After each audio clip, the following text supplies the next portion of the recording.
Good afternoon. Welcome to this public lecture on the topic of the Pacific, the World Trade Organization and global trade, the WTO and its relevance to the Pacific countries.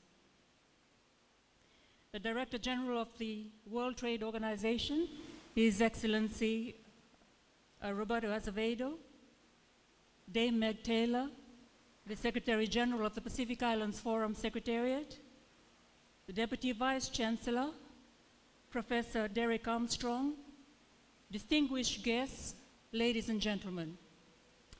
Before we progress with the program today, may I kindly invite the ladies from the University of the South Pacific to kindly garland our guests this afternoon.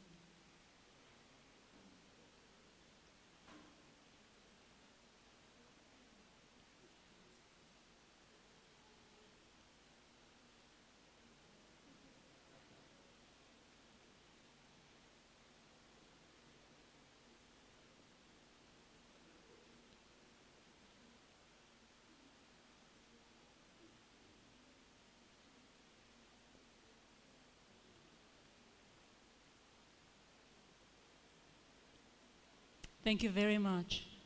Without further ado, may I now invite Professor Derek Armstrong, the Deputy Vice Chancellor of the University of the South Pacific, to make welcome remarks.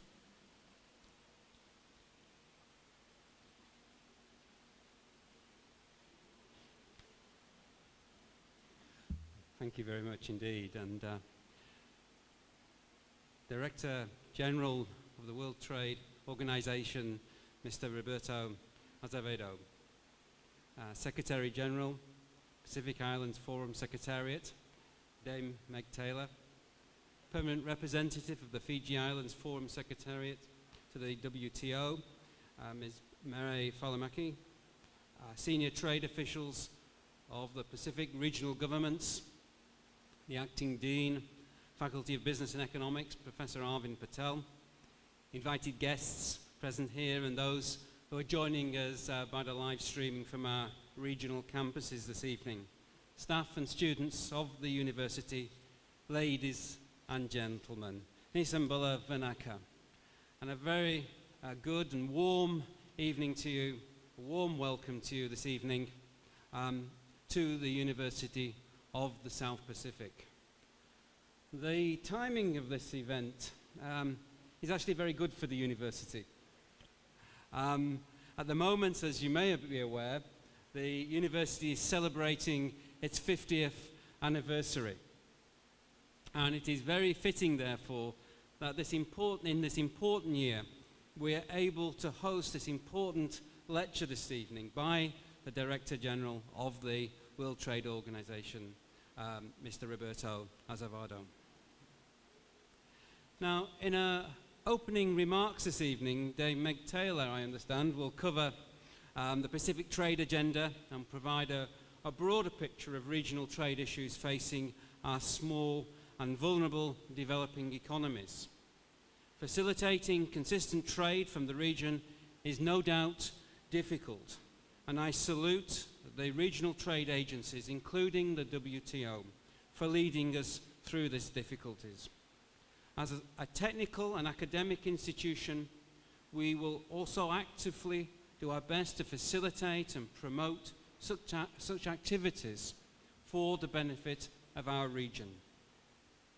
The public lecture by Director General Roberto Azevedo will focus on the World Trade Organization and its relevance to the Pacific countries' trade and development.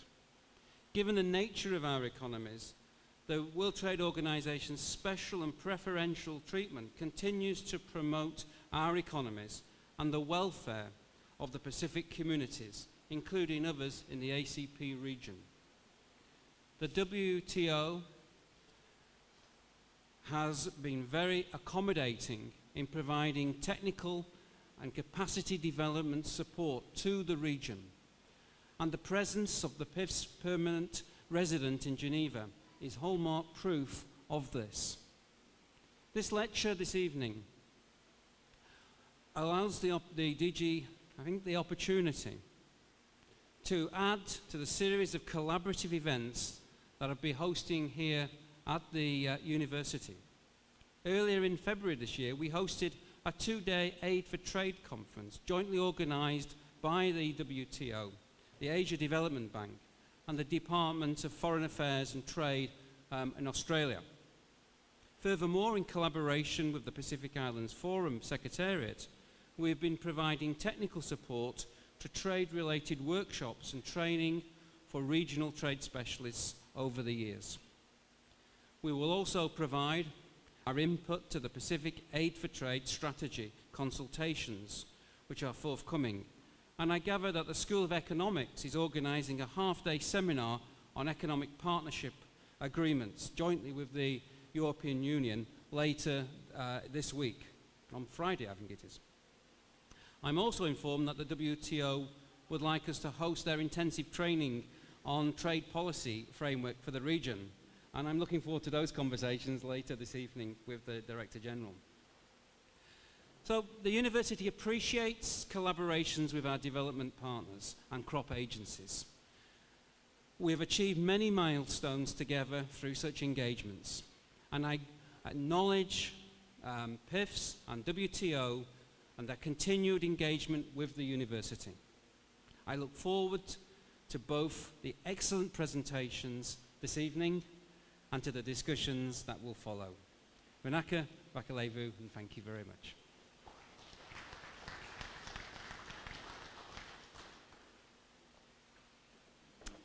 Thank you very much, Professor Derek Armstrong. Without further ado, I'd now like to invite the Secretary General of the Pacific Islands Forum Secretariat, Dame Meg Taylor, to come and give an introductory statement. Good evening, and a very warm welcome to Your Excellency, the Director General of the WTO, Roberto Azevedo. I also acknowledge the Vice Chancellor of the University, Professor Derek Armstrong, and distinguished guests.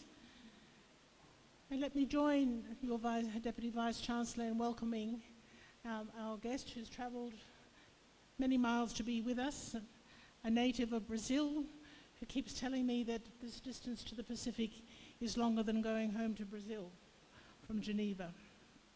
But I want to say thank you to the university for giving me the opportunity to say a few words on the history of regional trade this evening.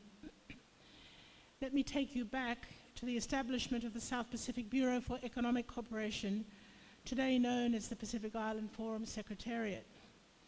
Founded in 1971, SPEC was established to facilitate continuing cooperation, consultation between members on trade, economic development, transport, tourism, and other related matters. From its foundation, the Pacific Island Forum has long recognized the benefit of working together and the advantages of closer cooperation and coordination. Pacific leaders have committed to harnessing our collective strength to work together to address our common challenges.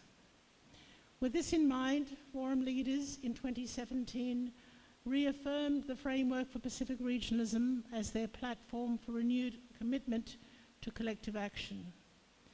In addition, leaders also recognized the Blue Pacific identity as the core driver for regional and collective action. Since the inception of the Pacific Islands Forum, regional trade has been an area where we have been able to demonstrate an ability to work together as one Pacific. In the 1970s and 1980s, we sought to establish the foundations for inter-regional trade, as well as trade with the world.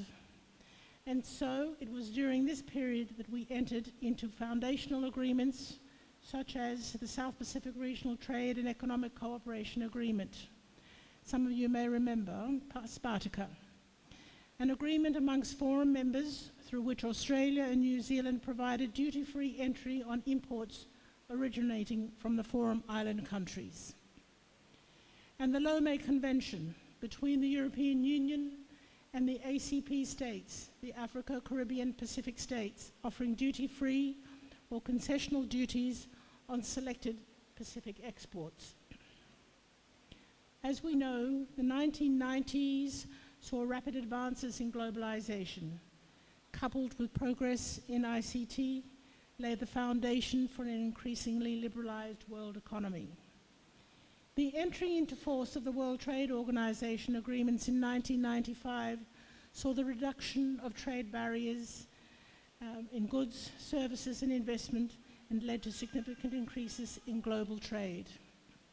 In the Pacific, the trade agenda during this time focused on regional economic integration and increasing our linkages with the global economy.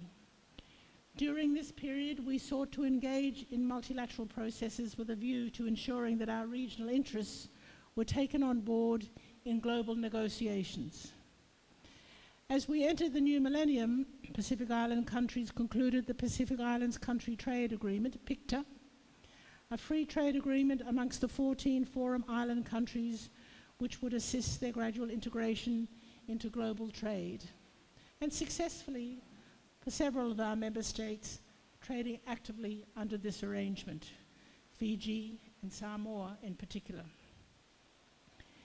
Trade relations and negotiations between the Pacific and the European Union then dominated a significant portion of the first decade of the 2000s, with the negotiation of the Pacific EU Economic Partnership Agreement. The Pacific ACP states concluded the negotiations of their interim EPA in 2007. These were the most challenging and prolonged trade negotiations undertaken by the Pacific region to date, and negotiations on a comprehensive EPA were suspended in 2016. As a result, the interim EPA agreement remains the only legally binding trade agreement between the Pacific and the European Union that interested Pacific states may accede to. To date, Papua New Guinea, Fiji, Samoa have signed on as parties to the interim EPA. Alongside the EPA negotiations, Forum Island countries have also negotiated the PACER Plus arrangements with Australia and New Zealand, which was launched in 2009. While PACER Plus is another example of the region's collective effort to work towards greater economic integration, the agreement also demonstrates the profound political nature of trade. The agreement, as concluded, is now for members' own considerations with regards to ratification. Trade is a globalizing agenda based on the principles of interdependency. On the multilateral front, the WTO has progressed a more liberalized trade environment. In recognition of this process, our leaders agreed to establish a regional representative office in Geneva to enable the Pacific Island countries to have a voice in the WTO to defend their trade interests. And with us, we have our ambassador to the WTO here with us this afternoon, Ambassador Falameka. Since the establishment of the WTO in 1995, 6 Pacific Island countries have become full members, namely Fiji, Papua New Guinea, Samoa, Solomon Islands, Tonga, and Vanuatu. As a region, we know we can achieve more if we work together, a principle which leaders have reaffirmed in endorsing the framework for Pacific regionalism. And throughout history, the Pacific Islands Forum has long understood the importance of having arrangements in place that would ensure that as a region we can engage in trade, whether within our own region or with the world, in ways that benefit our membership and our people. And why shouldn't we? After all, we lay claim to much for which the world desires, above, within, and below our great Pacific Ocean. And so the onus is on us to support the leaders of the Pacific Island Forum to leverage these resources as the basis for negotiations regarding global trade and economic integration. On that note, let me again offer you a warm welcome to the Pacific, and we'll look forward to hearing the perspectives of the WTO. Vinaka.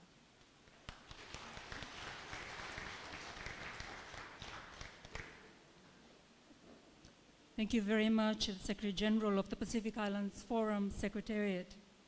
As has been intimated by Dame Meg Taylor and also the Deputy Vice Chancellor of the University of the South Pacific, we are indeed quite privileged to have here with us our guest speaker, His Excellency, Mr. Roberto Azevedo.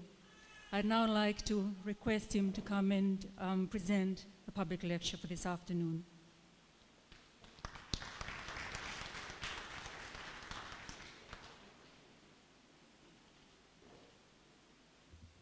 Well, thank you very much. Well, Dame Meg Taylor, Professor Armstrong, ladies and gentlemen, good afternoon to everyone, and hello to those who are watching online, so thanks for tuning in.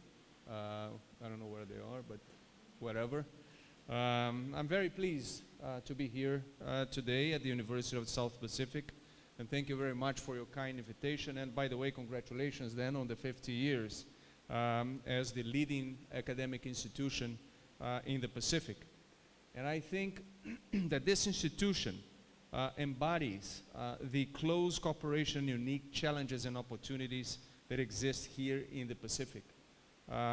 It is jointly owned by 12 governments and has a diverse student base from all across the region. So this is actually my first visit to Fiji and to the Pacific Islands as WTO Director General. In fact, as in any capacity, this is my visit to Fiji, so it is a real pleasure to join you. I think that there is a very special link between this region and the World Trade Organization, and I think it is because of the strong bonds that exist between the countries of the region and the important role of the Pacific Islands Forum Secretariat. And I have often found myself that it is precisely the smaller nations that are more outward facing than others and more engaged with the world outside their borders. Countries that are not great powers, they rely more on the global system of cooperation and rules to ensure precisely that they have a fair go. And of course, smaller economies desperately need access to other markets in order to grow and develop. Now, the WTO provides all this. It provides a platform for you to engage in the global economy under multilaterally agreed rules, and it provides also an opportunity for you to pursue your interests. And that is what you do, precisely. Working together, the Pacific Islands have become important players in the debate at the WTO over the years. You have used the global system to address your needs, and I will detail some of the areas where real progress has been made in a moment. I'll get there, but of course there is much more to do, so I urge all of you to remain active and engaged. With a very strong and united stance and sharing many common interests, you do really have a voice in Geneva. And your representatives there do a very excellent job in making this voice heard. In fact, when I talked about smaller economies just a moment ago, perhaps I should have chosen my words more carefully, because according to some estimates, the members of the Pacific Island Forum cover over 40 million square kilometers of land and sea. So that is bigger than the European Union and ASEAN combined. Now, this offers, of course, great potential in terms of access to natural resources. And at the same time, of course, it also poses challenges of distance, of vulnerability, and to natural disasters for once. So again, I think that your desire to meet these opportunities and challenges stands behind your record as champions of international cooperation and multilateralism. Now, we all know that the hard work of the Pacific Island nations was essential in securing the Paris Climate Agreement in 2015. And Fiji, of course, played a very key role in presiding over COP23 in Bonn just last year. The Pacific Island countries are also a driving force behind the Oceans Conference in New York that happened just last year. And it focused on the implementation of Sustainable Development Goal 14 on the conservation and sustainable use of the oceans and marine resources for sustainable development. Now, the simple fact is that we are better placed to deal with the challenges before us, and these are global challenges, when we work together. Now, with your leadership, advocacy, those things are particularly important today. These are challenging times for multilateralism. I don't think I have to tell you that. All you have to do is take a look at the newspapers. And this applies on a number of fronts. And I will focus now particularly on what we're seeing in the trading system. So when I say challenges for multilateralism, I'm not only talking about trade, I'm talking about multilateralism in general. Now, we have all seen recent headlines about rising tensions among major trading partners. Now, despite these tensions, trade is actually performing very well. And it continues to help to drive the global economic recovery. Now, trade grew at a rate of 4.7% last year. That was the strongest performance since 2011. And 2011, it was rebounding from the dip after 2008. And we do expect that this growth is going to continue for the next 2 years, for this year, maybe next year. And we see now the economic cycles between China, the United States, and the European Union synchronizing in a way that we have not seen for a decade. So this is good news. All of this is good news. It means that trade is playing its part in supporting growth, development, and job creation. However, and there is always a however, all of this could be put in jeopardy if the tensions that we have been seeing continue to escalate. Now, the global economy is profoundly interconnected today, and this multiplies the complication that trade restrictive actions can cause. So two-thirds of world trade occurs through global value chains. That means that at least one component of a product has crossed the border when it is being traded. Now, in this context of interconnectivity, the effects of any shocks to the trading system would likely be globalized, and it will be reaching far beyond those countries that are directly involved in those tensions. The Pacific region is unlikely to be immune to all of this, so we have to do everything we can to stop this from further escalation. And I have been working closely with WTO members and urging them to take every action possible to avoid going down this road. Instead of escalating tensions, what we do need to have is we need to find ways to resolve these tensions in a constructive manner. And the WTO has a key role to play here. The organization was in fact created as a forum for members to find ways to cooperate and resolve issues and hold each other to account. And this is what we have been doing for quite some time now.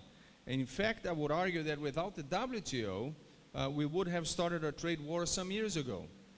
Now, after the crisis of 2008, and this is very striking, we did not see the kind of outbreak of protectionist policies as we did in the past, and as people were expecting at that point in time. Because, and if that had happened, that could have dramatically worsened the economic fallout. However, the reality is that the share of world imports that are covered by import restrictive measures that were adopted since 2008 until today, so from 2008 until today, that percentage is just 5% only 5% of global trade has been affected by trade restrictive measures since 2008. Now, this quite contained reaction to the post-2008 protectionist pressures, and they did exist, is precisely because of the framework of rules and practices provided by the multilateral trading system, provided by the WTO. So we need clearly to safeguard the system so that it can keep playing this role and so that it can keep supporting growth and development around the world. But just preserving the system is not enough. And I think that's the point. We have also to ensure that it helps to provide more opportunities, especially for those who need these opportunities the most. Now, ensuring that everyone has the skills and tools that they need to participate is an essential part of creating a trading system that is truly global and that is truly inclusive. And for this very reason, we put a very special focus to the trade conditions of the small island developing economies through our work program on small economies in the WTO. And this has delivered some pretty important decisions in the favor of countries like the Pacific Islands. And we have a number of initiatives to help countries build trading capacities. We do that through the WTO's Aid for Trade initiative.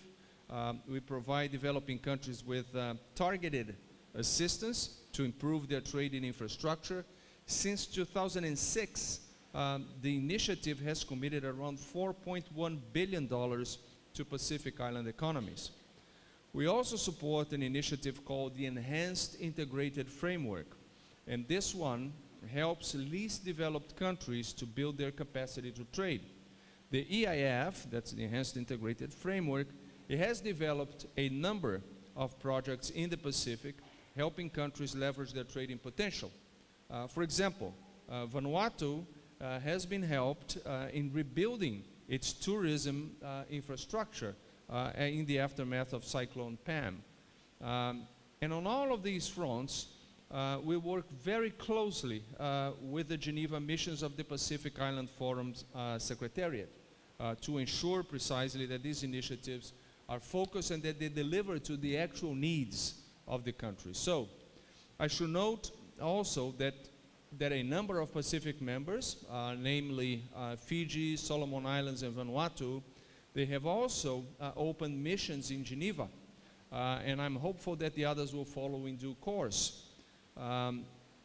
Greater engagement in Geneva gives the chance to learn more about the WTO and to help to shape the trading system in your favor. Now, members are making progress in this direction by delivering new reforms to the system. You hear sometimes people say that the WTO has been paralyzed or hasn't been functioning. That's misinformation. We have done quite a bit. In recent years, we have delivered a number of very meaningful agreements. In 2013, in Bali, we delivered the Trade Facilitation Agreement.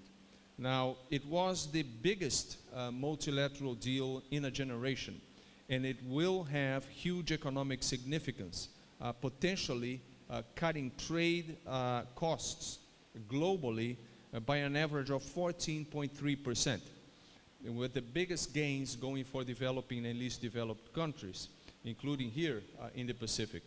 And these measures are particularly significant when your trade costs are already high due to the great distances that your importers and exporters have to deal with.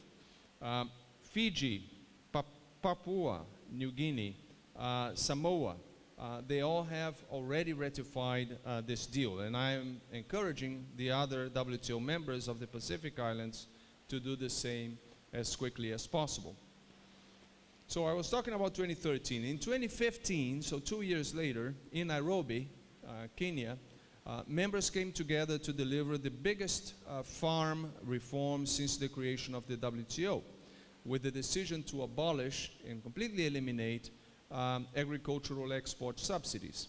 Now, members have also agreed on a number of steps on cotton, and measures to help the poorest countries to boost their trading potential. So all of this shows that the WTO's 164 members, they can work together in a meaningful way in trying to solve the most complex problems that they face and deliver, of course, on the priorities of the most vulnerable. The latest stage of this journey was our ministerial conference in Buenos Aires last year, and that was in December last. So at that conference, we did not conclude final agreements there, but members laid down some very positive foundations that we are now trying to build on. Levels of political support were very high in Buenos Aires, and members committed to continuing negotiations in all areas, and that's written in the summary of the chair, including the Doha issues. And this is very important. And ministers also took an important decision on fisheries subsidies, which I know is a key area of interest for this region. While we didn't get the ambitious outcomes that many were hoping for in Buenos Aires, including myself, of course, it was a very significant step forward. Members committed to adopt an agreement on disciplines that prohibit certain forms of fisheries subsidies that contribute to overcapacity and overfishing, and to eliminate subsidies that contribute to illegal, unreported, and unregulated fishing. Now, this is a key target of the Sustainable Development Goal 14 on the conservation and sustainable use of our oceans. Now, clearly, the oceans are a tremendous resource, but they must be used responsibly and sustainably so that the blue economy can continue to serve future generations. But I don't think I need to tell you that. According to the World Bank, a more sustainable fisheries economy could boost public revenues in the Pacific Islands by $300 million per year by 2040, and it could create 15,000 additional jobs. So this is a huge opportunity, and I think that our work at the WTO can make an important contribution to achieve these goals.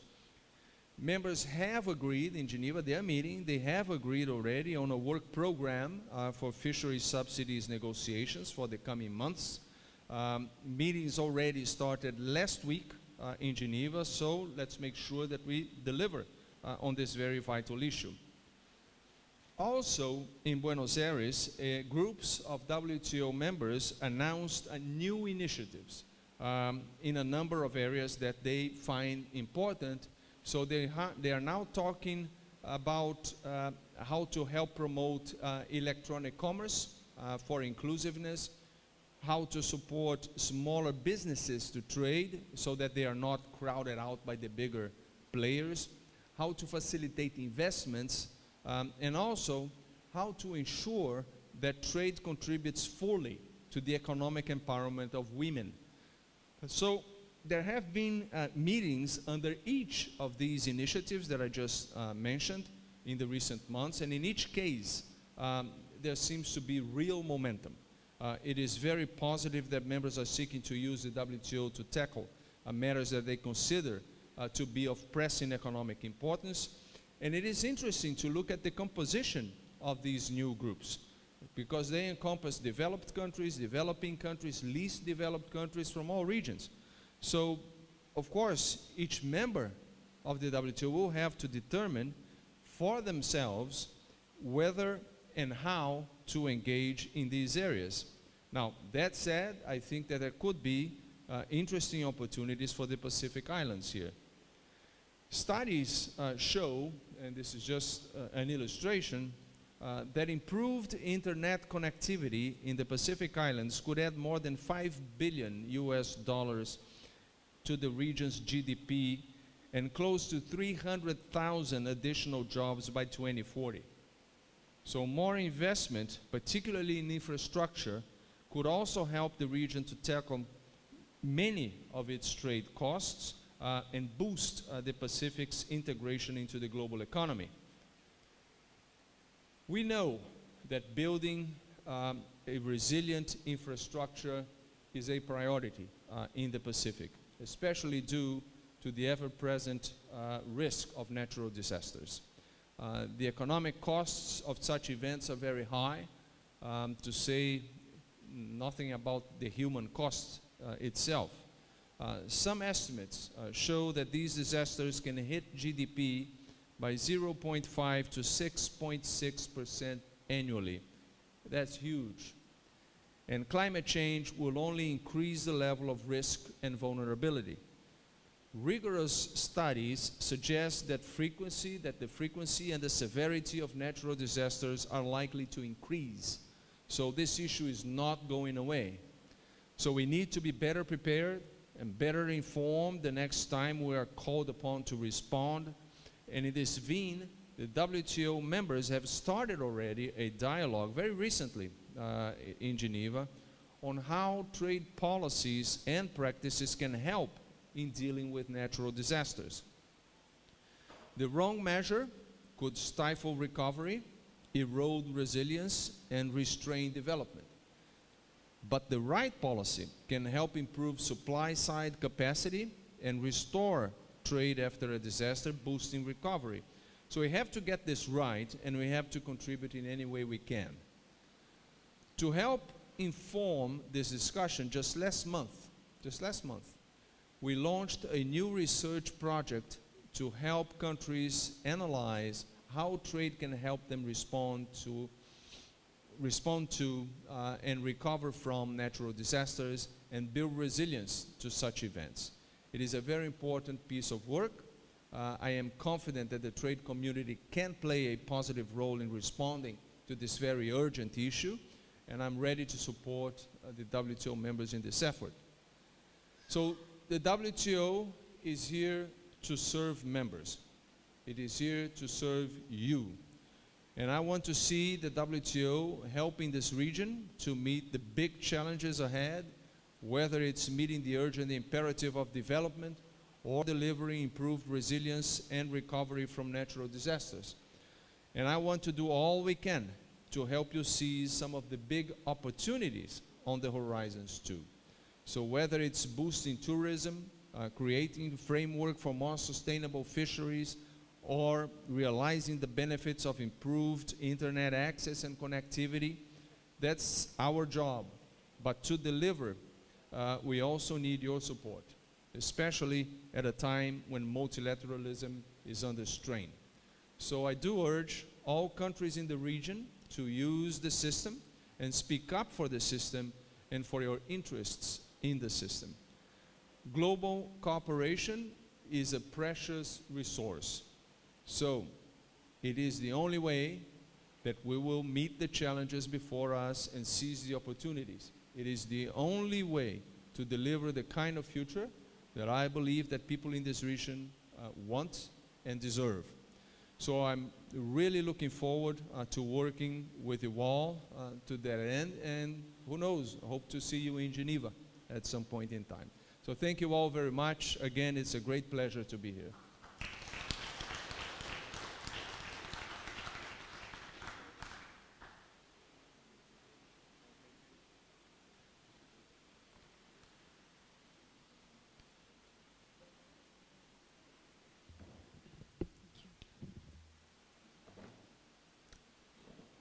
Thank you very much, His Excellency, Mr. Roberto Azevedo, Director General of the World Trade Organization. He has, of course, highlighted some very, very important points that we could perhaps ponder on during the questions and answer session this afternoon. Highlighted in particular is the importance of global cooperation in meeting the challenges and also in delivering development that is much needed here in the Pacific region.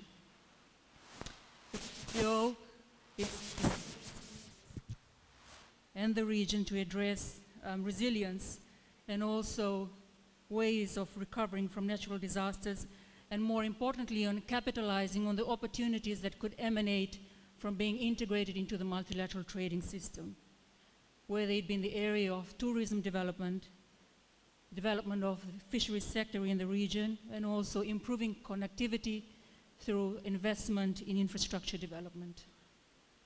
We now have a question and answer session. Before I invite questions from the floor, may I kindly request that you do indicate or introduce yourself before you raise your questions. And may I also emphasize this afternoon that the questions are to be diverted, of course, to His Excellency Mr. Roberto Azevedo, and in particular to the speech that he has just delivered this afternoon. The floor is now open for any questions that you may have. We'll take a round of questions and then invite His Excellency to respond. Do we have a roving mic that could be utilized by...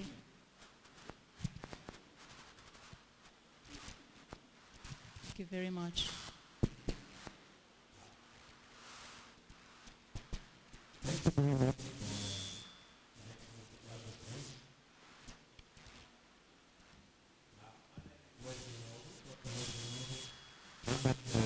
Government here at USP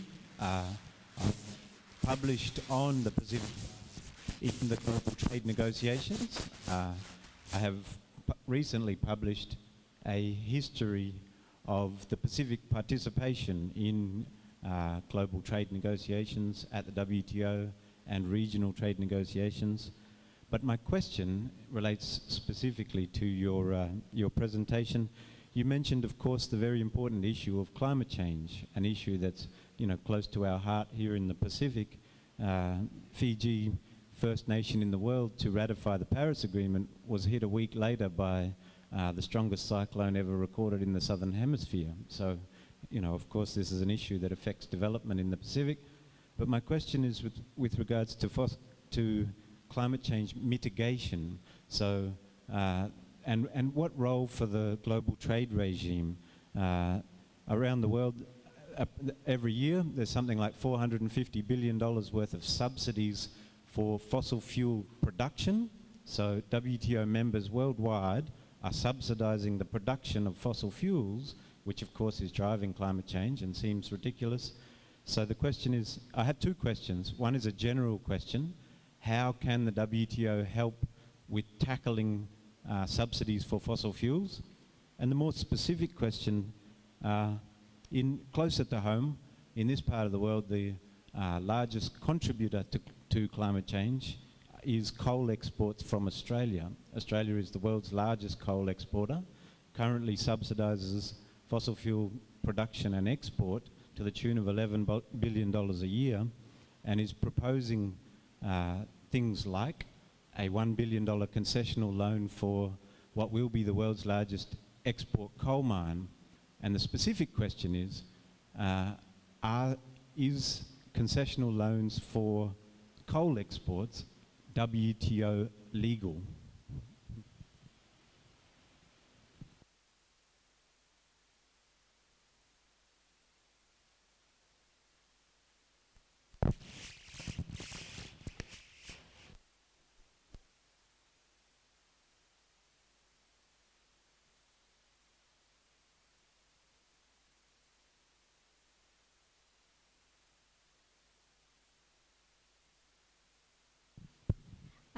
Thank you, DG, for the very excellent presentation. At the very outset, I just wanted to commend your leadership, because normally countries, or as you have mentioned, that some say that the WTO is paralyzed, but from my view, I believe that the World Trade Organization and the voice of individual members have never been this strong under any leadership, from my personal observation. So for that I commend you. And forgive me, I would like to introduce myself. I'm Dr. Radhika Kumar. I'm from the School of Economics, and I'm a lecturer in international economics. I have two questions in relation to your presentation. The first one, you've mentioned that in the WTO, yes, there's discussions on the pending Doha issues, and there's discussions on the new issues.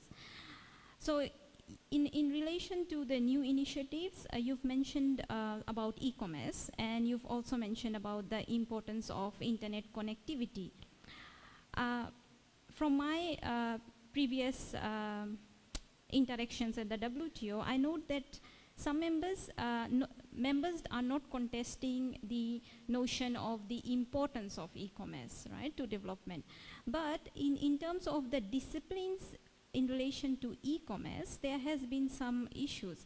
And for instance, in terms of the ITU database on the ICT Development Index, looking at that, there's still a huge digital divide amongst the developed and the developing countries. And then the ICT Development Index, it has access to internet, it has got readiness of a country and also infrastructure. So those are three components that form the ICT Development Index. So my question is, should countries, from what you may provide a personal perception, should countries go on to having the disciplines on e-commerce right now, or should small island states, given the digital divide, organize their domestic sector policies first before even engaging into the disciplines on e-commerce regulations?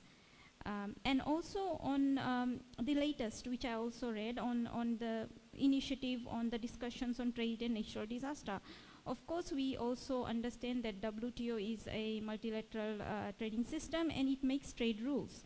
So looking at the existing Doha issues and in relation to trade and natural disasters, food security and public stock holding was something which even the small island states were demanding in terms of future food security, in terms of agriculture, food security and public stock holding. So my question is, can the issue of trade and natural disaster be tackled within the current Doha issues, perhaps looking at some of these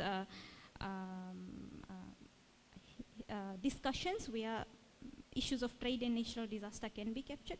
Just your personal view, as I also know, DG, you were also a former negotiator. Thank you.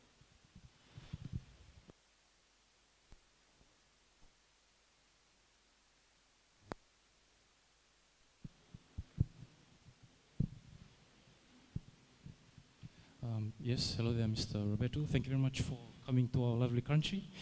And my name is James. I'm a second-year computing student, so forgive my ignorance on this certain...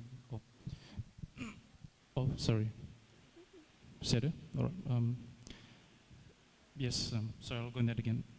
Hello, Mr. Roberto. My name is James. I'm a second-year computing student. So my apologies in advance for my ignorance on this matter. So you said the WTO, it's a trade broker, you could say, between two nations. So my concern is that the WTO could be, how one might say, bribed, or how do you say, when trade agreements are made, it could benefit certain groups or corporations. So my question is, the WTO is an organization, an international organization, who polices the WTO? And also on that, the other gentleman referred to climate change, right? So in regards to climate change, you're going to penalize, I think, that's what you might do, to put tariffs on coal imports and exports, and that could be seen as a political move or taking a side on the matter. So those are my two questions. Who polices you? And would nations get to decide on climate change? Or who polices the WTO? Like who investigates your, I guess, because you can broker agreements if that's...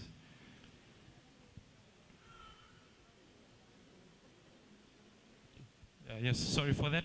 Thank you very much.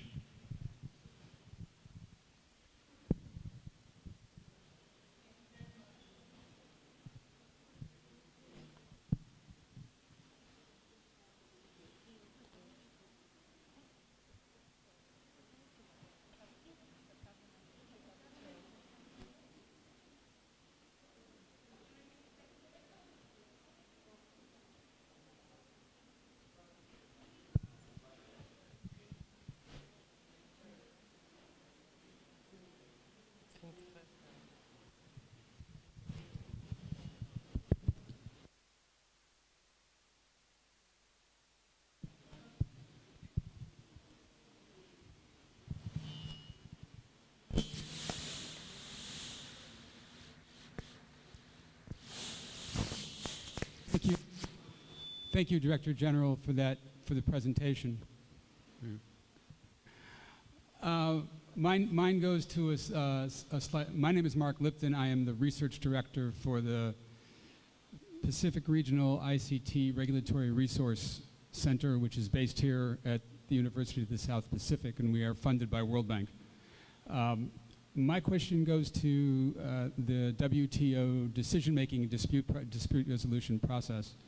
Recently, after a 14-year debate, the decision was rendered on aircraft, the chief components being Boeing and Airbus. Small countries such as Fiji and the others in the Pacific wind up being at the back end of those disputes, because as the replacement part costs rise, the costs rise to the flag carriers of these countries, Fiji Airways, the new Samoa Air, et cetera. So while the core product winds up being cheaper, and that is the subject of the dispute, the replacement parts, so the ongoing maintenance of those finished products that are subject to the dispute, wind up going up. And the 14 years winds up costing these flag carriers or the other purchasers of products that are subject to dispute at the WTO. My question is whether there is a movement at the WTO to speed the dispute resolution process so that these impacts are not so heavily felt by these small economies. Thank you.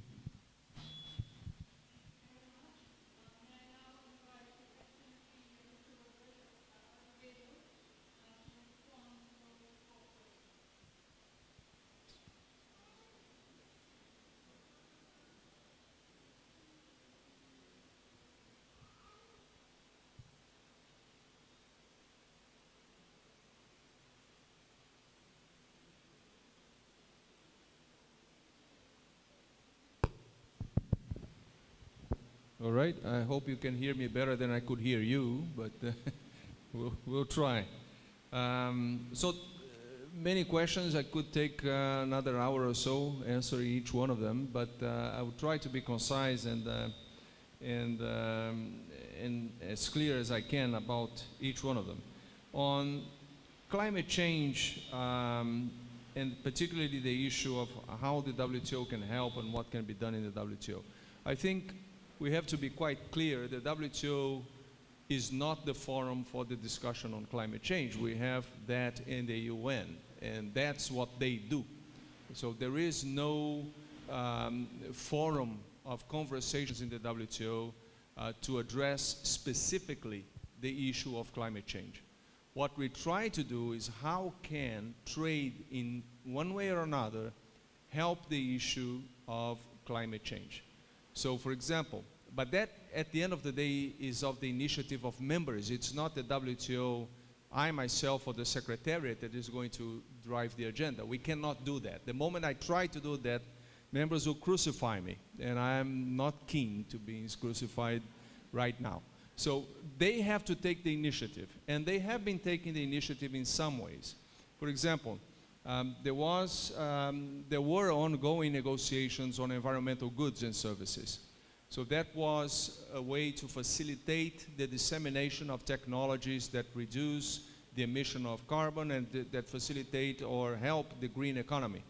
Now, that negotiation got stuck recently for reasons that I don't have to be very detailed. But that is one possibility. That is something that we were doing. Another one is fisheries subsidies, where fossil fuel subsidies is part of that conversation as well, but directed to areas where that could lead to overfishing or to IUU, so illegal, unregulated, unreported fishing. So we try to find, or members try to find in the WTO, ways where the trade component of the global economy can help with the cause of climate change. Now, that's something that members have to figure out, but we're not going to have in the WTO a conversation about the emission. What we do have sometimes is members who want to impose, I you may be familiar with that, border tax adjustments, for example. For countries who have a very dirty matrix of energy, they want to impose some kind of tax to offset the emission of carbon in those countries, for example, or pollution. That never went very far because, as you can imagine, the economic interests are very big and very sensitive, and the matrices are very different. So what happens with the one that has a cleaner energy? Do you give him a bonus? And that conversation never really took off, although this is something that every once in a while comes up. But we have to see how that goes. But again, the WTO is not a climate change forum. This is not what we do there. There is another agency that does that. Now, and that, I think, indirectly responds to the question about emissions of coal energy, coal-driven energy. We don't do that. This is not what we do over there. However, there is growing pressure from consumers in particular who are overseeing the degree of emission that some products and some countries have. Now, that is something that there is a possibility that something like that will create a consciousness on the part of countries to begin to change their matrix. And that's already changing. There are some countries who have clearly been trying to clean up their matrices. Not everyone. Some big economies are not quite engaged in that effort, but others are. I think this is a process. We don't have the mechanism to do that, but that doesn't stop any country to introducing trade measures that try to achieve that goal. A lot of people think because we are an organization that forces free trade, that you can't do anything that restricts trade to achieve a health concern or an environmental concern or whatever. That's simply not true. That's not true. You can, and many countries have done that, and there is space for that. But this is, again, an initiative on the part of the members. On the Doha issues, the new issues, e-commerce, well, there was a lot there. I understood the question on e-commerce to be about do we negotiate disciplines now? Do we wait later because developing countries are still lagging and things like that? Look, each country will decide what they want to do. Now, my personal perspective is that you will never be ready for the digital economy. The digital economy is already way ahead from any kind of regulation or any kind of oversight that countries have at this point in time, especially in developing countries, even in developed countries. So you'll never reach a situation where you're going to have perfect symmetry between the developed and the developing countries or e-commerce and the other more physical economy. Now, having said that, the situation is this. This is the future, right? Because we're just taking the first baby steps in e-commerce. People think about a digital economy and they think that we have changed. So we're just beginning. This is the beginning. This is the infancy of the digital economy. Now, this is going to change fast and this is going to change big.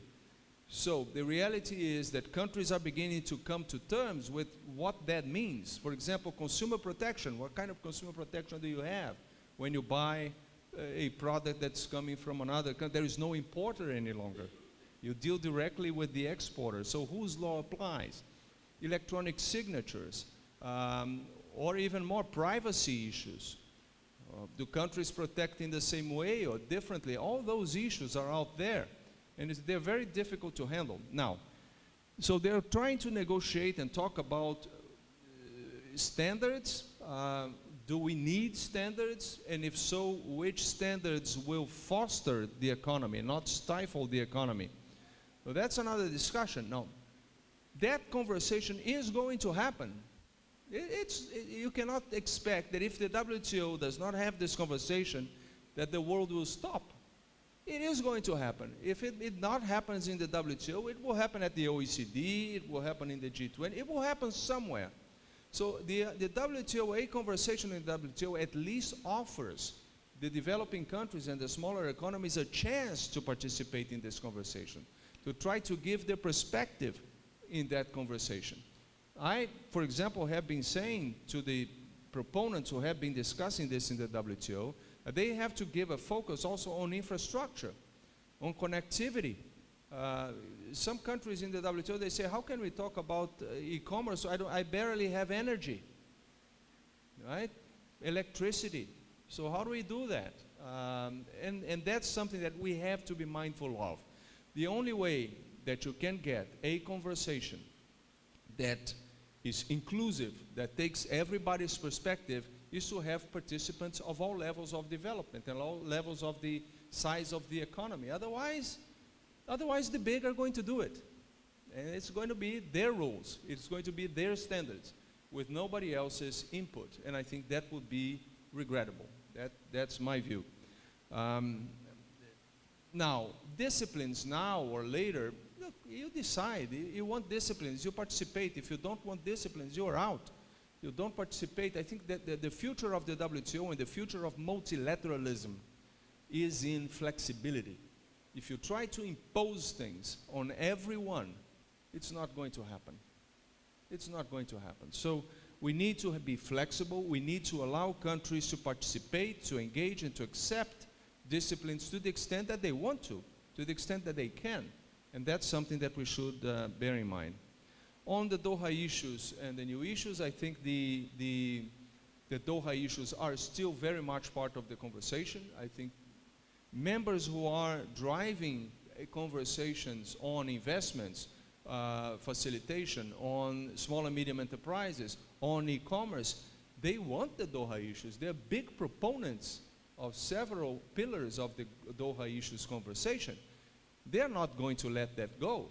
However, having said that, they also think that there are other things that you cannot leave behind. It's not because I didn't clean the kitchen that I'm not going to clean my bedroom. I have to do both at the same time. So that's something that members are grappling with, is how to continue to push the conversation on the Doha issues and at the same time deal with some other things that they need to address. And that's the dilemma there, that some would like to put a sequence in this conversation. And others don't feel that that's the way to go. Now, about the WTO, who has oversight over the WTO? I have 164 landlords. All of them oversee us. They are the owners of the system. Those are the members. They are sovereign. We say in the WTO, this is a member-driven organization. It actually is a member-driven organization. They are the ones who decide on the agenda. They are the ones who decide what to do. The secretariat sometimes, it can only put a paper or a study or a suggestion or speak if members let them. Otherwise, they won't. So the supervision is the members' supervision. There's nobody else doing that. And it's a very strict and constant supervision, by the way. On climate change and tariffs, I think I mentioned that in the context of the tax border adjustments that some talk about. That's an extremely complex conversation. If I begin to get into that, those of you who are not asleep yet would definitely fall asleep very quickly. So this is something that I would suggest, if you are interested really in this issue, to talk to us, and we'll get somebody in the secretariat who has some expertise on this to give you at least material to take a look at. But this is a conversation that has been happening for a long time, and like I said before, no progress has been made there. Even in the US, I think there was a bill to introduce tariffs like that, but they abandoned that effort a while back. On the dispute settlement mechanism, I think the issue of participation is very important. Developing countries, and in particular the small economies, it's not a level playing field. I don't think it is. If it were even if it were evolving in the way that it was originally conceived, which the cost would then be much lower than it is today to participate in the system, even then it would still be uneven. Even the outcome is about if you win and the other side does not comply, you have the right to retaliate. Now, what kind of retaliation is a small economy going to have when they're fighting against a big economy? So the system is not perfect. It was not made for the small economies, I have to say that. It was made to solve the disputes of the big economies. It was Japan, the EU, the US that were having trade disputes and escalation in the 80s, if you remember that. And then they needed to do something. And that was essentially the reason why the WTO and the dispute settlement of the WTO was born. Now, so it is not perfect. I entirely agree. What members are trying to do, particularly donors, they are subsidizing the participation of small economies by, for example, supporting the advisory Center for WTO Law. So those are lawyers that are subsidized by donors. So if a small economy wants to bring a dispute against another country in the WTO, they have the support of those lawyers at subsidized rates. They still pay something, but it's much lower. So that's something that is being done, and that helps, and they use it. They use it, and they're very successful. They win several cases using that group.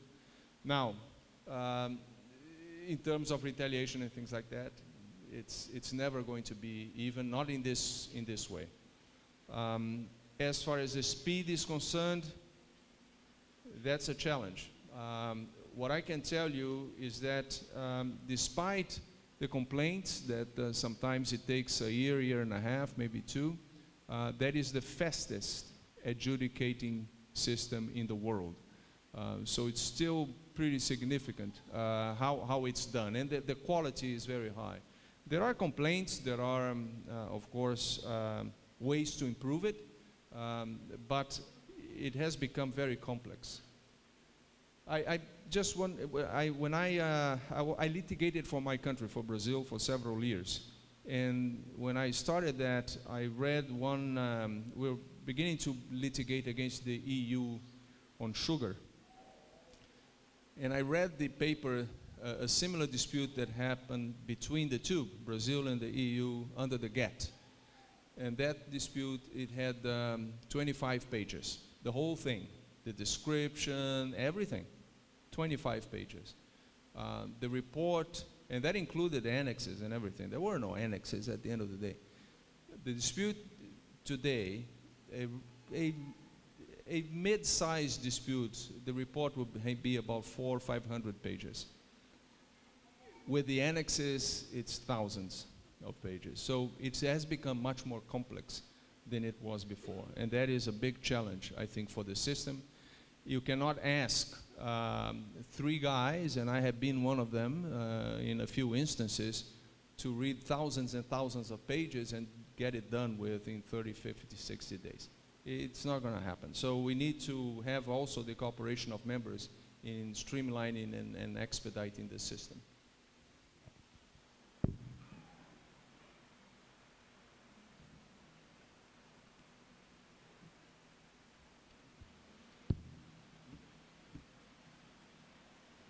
Your Excellency, my sincere appreciation for the responses, succinct responses that have been duly provided to the questions that were fielded from the floor. I do note that we are now have passed, well past the time for our refreshments, but perhaps before that conclusion of this public lecture. I would like to thank him in particular for responding to the questions that were raised with respect to how trade can help the issue of climate change, a pertinent challenge that the region is currently facing. I do want to thank him as well for explaining about the rules that are ingrained in the WTO system, which enables countries like those WTO members here in the Pacific to implement measures for environmental or health concerns. I would also like to thank you for responding in particular to the questions that were raised about the new issues and clearly identifying the need for the development of global standards on e-commerce to help foster the economies, including those here in the Pacific, and not to stifle it. Infrastructure connectivity is an important issue that he has, of course, raised here at this public lecture as well, and I'd like to thank him as well for emphasizing on that important issue. Before concluding this afternoon, I would also like to thank him in particular for the emphasis that he has made about the need for strong and united stance, for a united voice for the Pacific Island countries in Geneva. And we would also like to thank the Ambassador Falemaka, who is here with us, the permanent representative for the Pacific region in the WTO in Geneva, for all the hard work that she has fostered for the region along with her diligent team.